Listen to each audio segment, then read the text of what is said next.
These are two things which are going completely unused in today's world. This is the main reason for depression. If you had to do only physical jobs, you eat one way, mental things another way. So eating the right kind of food becomes very necessary. That means you're in ill health or you're heading there quickly, both physical and psychological. If this is achieved, you have reasonably complete human beings who live their life fully. The word health comes from the root word whole. That means feeling healthy means to be complete, a sense of wholeness within ourselves.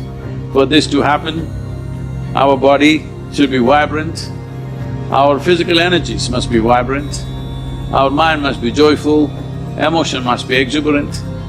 Only then you feel a sense of wholeness.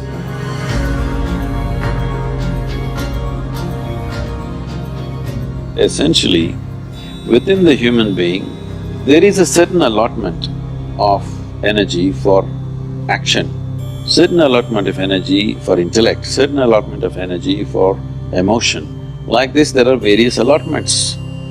This differs from person to person, but generally, the amount of energy allotted for… particularly for physical action and emotional dimension, these are two things which are going completely unused in today's world.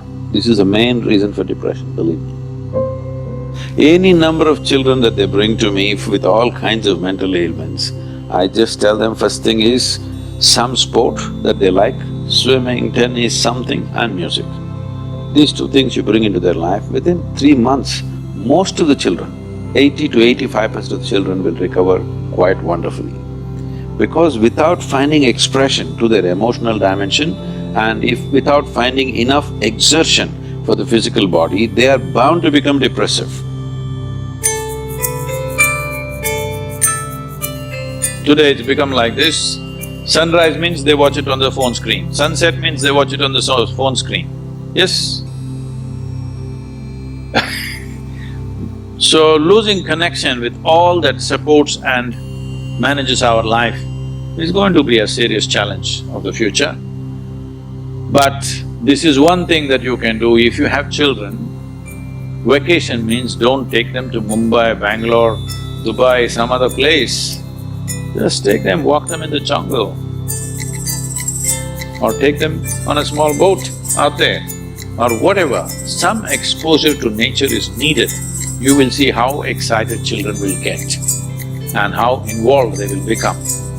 You need to understand this, your physiological and psychological health can be very easily managed if you're in touch with the elements of nature, of water, soil, light and things like that. If the more exposed you are, the more balanced you are both physiologically and psychologically, which must happen to every human being.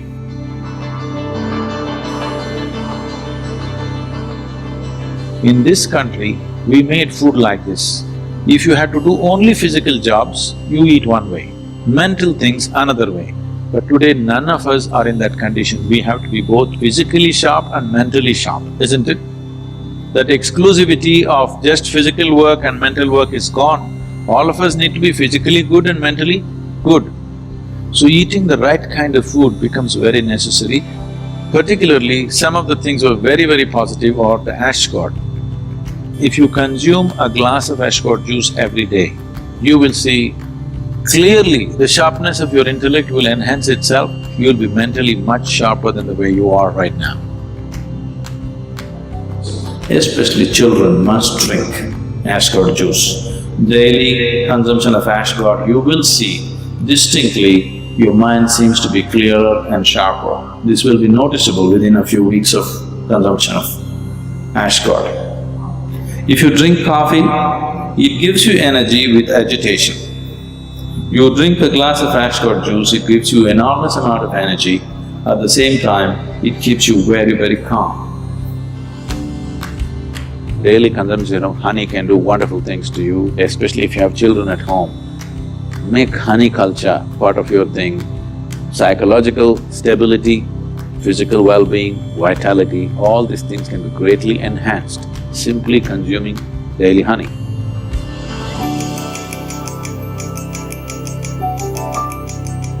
Do you know, whatever cleansing process that happens in the body, whether emptying your bowels or emptying your bladder or exhalation or sweat, these are all different ways the body is trying to clean itself.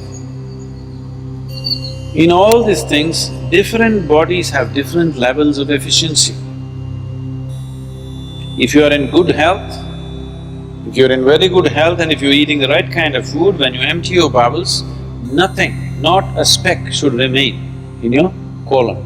Everything should be gone. In yoga, that's very, very important, your colon being clean, otherwise it'll get into your head. Really, your colon not clean and psychological disturbances are very directly connected.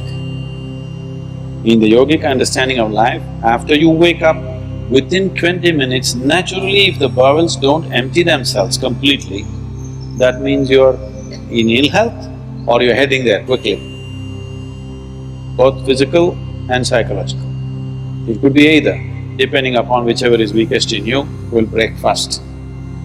First thing, if you go to an Ayurvedic doctor, whatever your problem, first thing is he'll purge you, because keeping the colon clean is very important. There are only four things with you right now that you can make use of: your body, your mind, your emotion and your energy. If you manage these four things well, they will produce a certain level of life for you. If you have a healthy body, you will live in one way. If you have a very stable and sharp mind, you will live another way. If you have stable and exuberant emotions, you will live another way. If you have a very effervescent sense of energy, which is also balanced at the same time, you will live another way. Now, for most human beings who are in different various levels of activity in their life, they need all these four things to be in a reasonably good shape. So inner engineering is trying to cater to that, as to how to bring the human being to physical health, mental peace and joy, emotional stability and exuberance, and highly effervescent energy and balance within themselves. If this is achieved, you have reasonably complete human beings who live their life fully.